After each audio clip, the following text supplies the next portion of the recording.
dicing himself that way, too, because he faded in the late rounds of his preceding bout, an 11th round TKO loss to Antonio Hernandez, in which Juuko was leading on 2 scorecards at the time at which the fight was stopped. And so it's in his best interest to try to save something for the later rounds against Floyd, who for his part believes, based on what Uncle Jeff and Floyd Sr. have told him, that Juuko will fade after a faster early pace.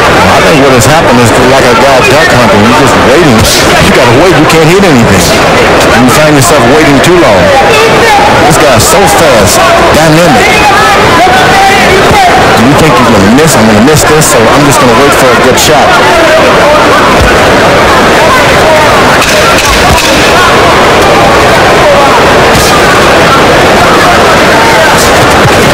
Right hand over the top lands for Juuko. Second round, not a bad one.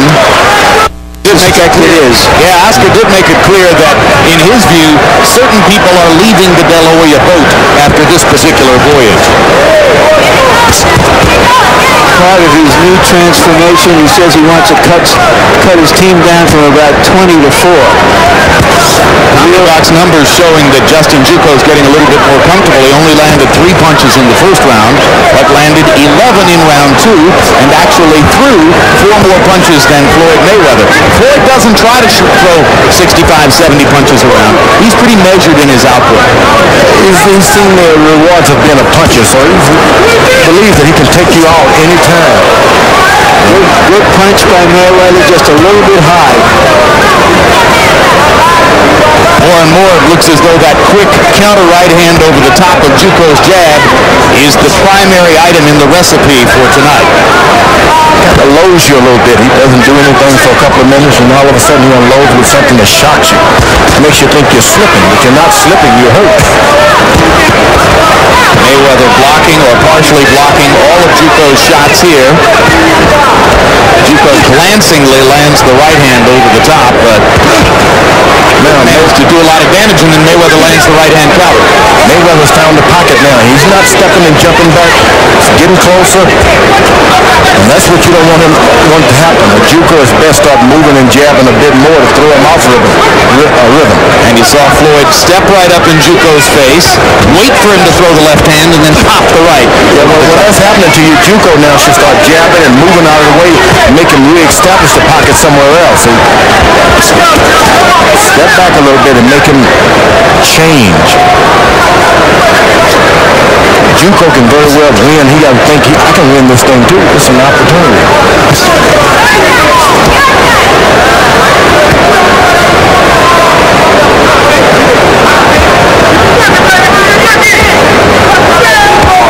Sometimes you can get into a fight with a fast, classy guy like Mayweather and start looking just like the audience, forgetting that you came here to win.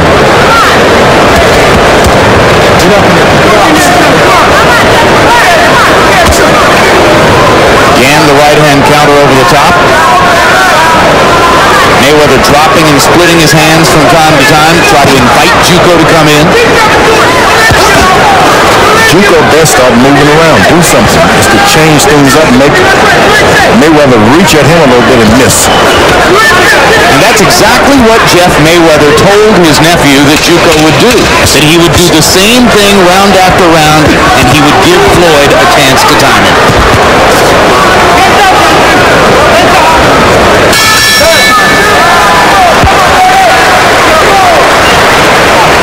Jim, 3-0, 30-27, Floyd Mayweather Jr. Jim, I would say what I love about him is, we always talk about ring generalship. In the first round, Mayweather had Justin Juuko looking for left jab, and then he gave him that variety. He started throwing right-hand leads. In the second round, he switched to southpaw. He threw left hooks underneath. So he's showing Juuko such a variety. Juuko just doesn't know what to look for, and that's great ring generalship. The judges have to consider that. Mayweather landing a little left hook inside. Missing with the right as Juuko backed away. Now Juuko getting more aggressive, and Floyd gets a chance to crack him. 2 right hands.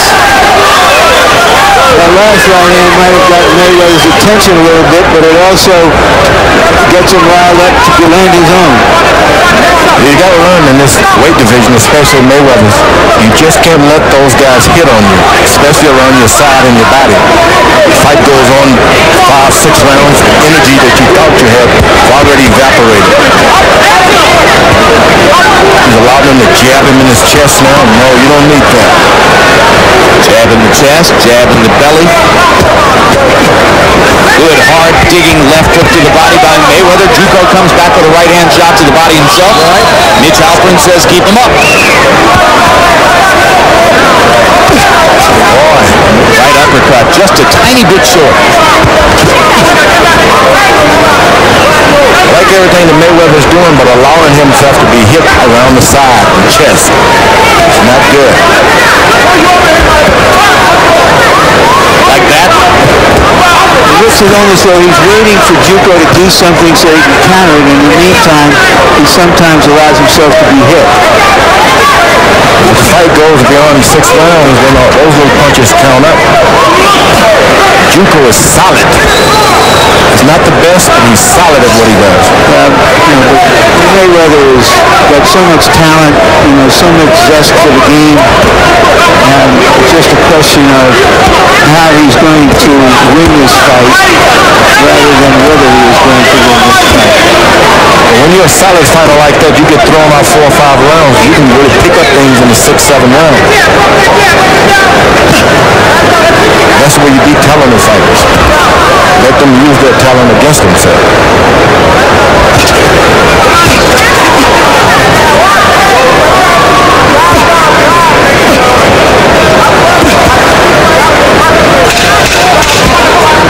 Tonight on HBO's World Championship Boxing, you're looking at 2 of the very best pound-for-pound fighters in the sport.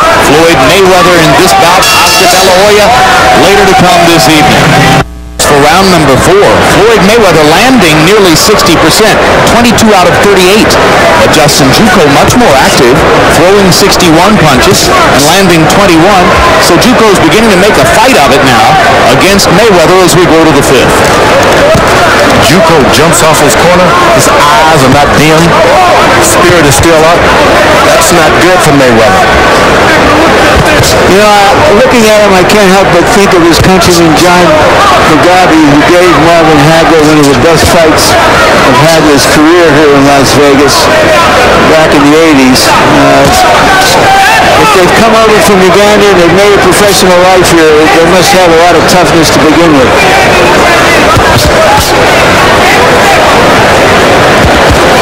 After you've devastated a guy in the fashion Mayweather's done early on, his eyes should be looking to the floor. He should be watching his cornermen to see how he feels, but that has not happened to him.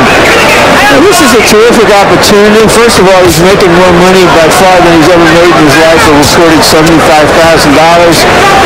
And it's a terrific opportunity to get exposure, and if he makes a good showing, we could see him again.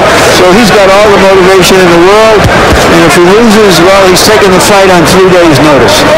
Some of the people who worked to help Gregorio Vargas get the chance to fight in this fight were infuriated that he chose to drop out on such short notice, and one of them even piped up and said, I hope he never gets a chance like that again. Meanwhile, I think the consensus of experts at ringside would be that Juuko is probably a tougher opponent for Mayweather at this moment in his career. This fight has turned. I want you to know this fight has turned already. While we were doing all the talking, it's a different fight already. Juuko's getting comfortable. And he's been able to get in some of those shots, and it's because of the earlier body punching. Now Floyd Mayweather rocks him back with a right hand. And Floyd, who was able to finish against Angel Manfredi with the help of a questionable stoppage down in Florida, looks for a moment to try to do the same against Juuko, but then goes back into the pocket and gets back to business. He's got to understand, Mayweather, if you get an opportunity to get a knockout, you better do it. You can't play with these guys. And Juuko better take advantage of his opportunity and may not come back in the next 2 rounds. So you'd like to see both men be more aggressive right now? Yeah.